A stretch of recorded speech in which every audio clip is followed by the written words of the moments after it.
Madali lang mag-drive ng 18-wheeler trucks, guys. It's not hard what you think.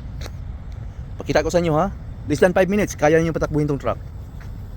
Para lang to sa mga beginners, ha. Hindi to para sa mga truck drivers na marunong na mag-drive ng truck. First, start natin yung engine. Yan, start na. Next, press natin yung brake. Next, i-release natin tong brake supply. Para madaling maintindihan, ito yung parang handbrake, ha. So kung i-push natin to, release na yan. At next, lagay natin sa drive. Ayan. I-release mo yung brake, lagyan mo ng gas, ayan. Matakbo na tayo. Ganyan lang, guys, ka-easy. Siyempre, kailangan kong kumuha ng CDL license.